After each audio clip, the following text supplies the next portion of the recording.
সমগ্ৰ অসমবাসী অধিক আগ্ৰহেৰে হওক বা উৎকণ্ঠাৰে বাট চাইছে 4 মেৰ দিনটোলৈকে কাৰণ 4 মেতে ফলাফল ঘোষণা কৰা হ'ব 2026 চনৰ বিধানসভা নিৰ্বাচনৰ ফলাফল।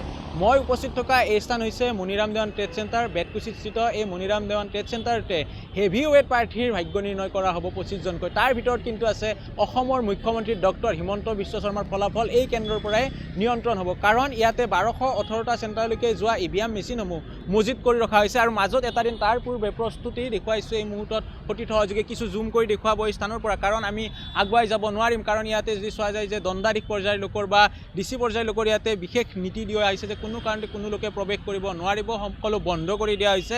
এই স্থানৰ পৰাই 1218টা চেণ্টাৰলৈকে বা ভোট কেন্দ্ৰলৈকে ইভিএম মেচিনসমূহ গৈছিলে। গুৱাহাটী মহানগৰী কামৰূপ মহানগৰ জিলাৰ 5টা সমষ্টি সেয়া লাগিলে জালুকবাৰীৰ যদি কথা উল্লেখ কৰোঁ য'ত হেভি ৱেট পাৰ্টি অসমৰ মুখ্যমন্ত্ৰী ডক্টৰ হিমন্ত বিশ্ব শৰ্মাই প্ৰতিদ্বন্দ্বিতা কৰিছে তেখেতৰো ফলাফল এই স্থানৰ পৰাই নিৰূপণ কৰা হ'ব। ঠিক একেদৰে দিছপুৰ সমষ্টি 3গৰাকীকৈ পাৰ্টি আছে তাত ঠিক একেদৰে যদি উল্লেখ কৰোঁ মুঠ 5গৰাকী পাৰ্টি আছে কিন্তু 3গৰাকী হেভি ৱেট পাৰ্টি আছে দিছপুৰ সমষ্টিত। জালুকবাৰী সমষ্টি, নিউ গুৱাহাটী সমষ্টি, মধ্য গুৱাহাটী সমষ্টি আৰু ডিমৰীয়া সমষ্টি এই 5 সমষ্টিলৈকে যোৱা ইভিএম মেচিনসমূহ স্থানত অনা হৈছে আৰু আৰক্ষী প্ৰশাসনৰ পৰা বিশেষ কটকটীয়া নিৰাপত্তা বেষ্টনী গঢ়ি তোলা হৈছে। সন্মুখভাগৰ দৃশ্য দেখুৱাইছে সতীৰ্থই যে এই স্থানত বেৰিকেড দিয়া হৈছে কাৰণ ইয়াৰ পৰা 100 মিটাৰ আঁতৰলৈকে কোনো লোকে প্ৰৱেশ কৰিব নোৱাৰিব পৰহি দিনটো। তাৰ বাবে বেৰিকেডসমূহ সাজু কৰি দিয়া হৈছে। 27 নম্বৰ ৰাষ্ট্ৰীয় ঘাইপথতো বেৰিকেড সাজু কৰিছে আৰু ঠিক এই মুহূৰ্তত দুটাকৈ টেণ্টৰ কাম কৰি থকা হৈছে। আমি কিছু আগুৱাই যাম সতীৰ্থ সহযোগে দেখুৱাইছে মনিৰাম দেৱান ট্ৰেড চেণ্টাৰৰ পৰিৱেশ কাৰণ পৰহিৰ দিনটোত এই স্থানত এটা উৎসৱমুখৰ পৰিৱেশে বিৰাজমান কৰিব। তাৰ পূৰ্বে কিন্তু উপায়ুক্তগৰাকীয়ে বহুকেইটা নিৰ্দেশনা দিছে। ঠিক একেদৰে যি ধৰণৰ নিৰ্বাচনী আয়োগ আছে নিৰ্বাচনী আয়োগে নিৰ্দেশনা দিছে বিশেষ টেণ্টৰ কাম কৰি থকা হৈছে। মোৰ সতীৰ্থ সহযোগে দেখুৱাইছে এই দুটা টেণ্ট নতুনকৈ নিৰ্মাণ কাম কাজ চলি আছে।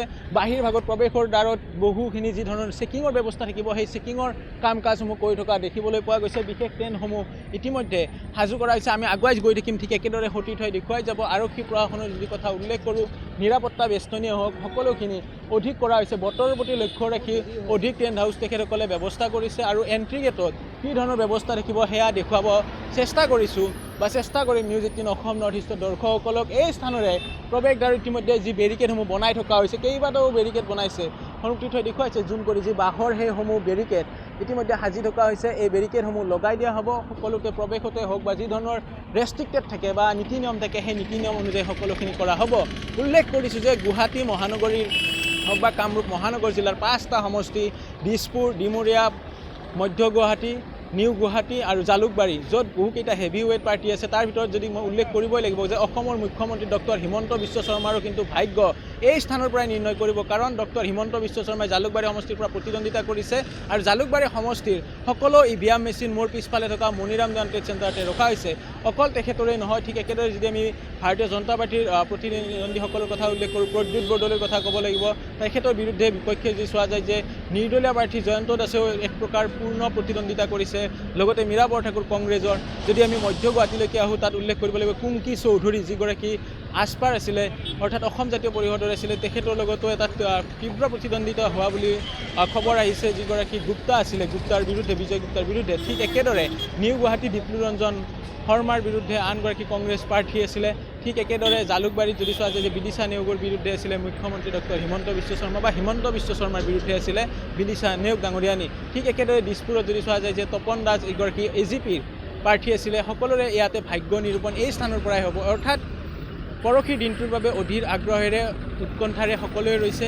প্ৰাৰ্থীসকলে যিদৰে অধীৰ আগ্ৰহে তেখেতসকলৰ ফলাফলৰ বাবে ৰৈছে ঠিক একেদৰে জনসাধাৰণেও প্ৰতিটো মুহূৰ্তৰ খবৰ বিচাৰি আছে বা প্ৰতিটো মুহূৰ্তৰ সকলো খবৰ বিচাৰি এই স্থানলৈকে আহিব পাৰে তাৰ বাবে বিশেষ ব্যৱস্থা কৰিছে। এই মুহূৰ্ততো দেখুৱাইছে কোনো বাহন তাত পাৰ্কিং কৰিব দিয়া নাই। আৰক্ষী প্ৰশাসনে বিশেষ ব্যৱস্থা ৰাখিছে, তীক্ষ্ণ নজৰ ৰাখিছে। প্ৰতি মুহূৰ্তৰ খবৰ কিন্তু আমি সেই দিনটোতো জনাই যাম আৰু আজিৰ দিনটো কি ধৰণৰ এটা প্ৰস্তুতি চলিছে বা কি ধৰণৰ এটা পৰিৱেশ সেইসমূহ দেখুৱালোঁ নিউজ 18 অসম নৰ্থ ইষ্টৰ দৰ্শকক। আৰু 4 মেৰ দিনা প্ৰতি মুহূৰ্তৰ খবৰ প্ৰতি পলৰ খবৰ য'ত ডক্টৰ মুখ্যমন্ত্ৰী হিমন্ত বিশ্ব শৰ্মাৰো আমি প্ৰতি মুহূৰ্তৰ বতৰা দি যাম এই স্থানৰ পৰা অৰ্থাৎ মনিৰাম দেৱান ট্ৰেড চেণ্টাৰত।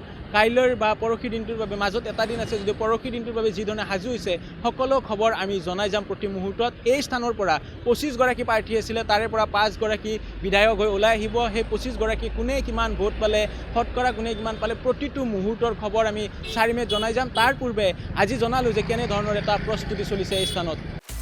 আপুনি বিচৰা বাতৰি পাব কেৱল নিউজ 18 এপত। নিউজ 18 এপ ডাউনলোড কৰিবলৈ স্ক্যান কৰক এই QR code. Google Play Store তো পাব এই নিউজ 18 এপ।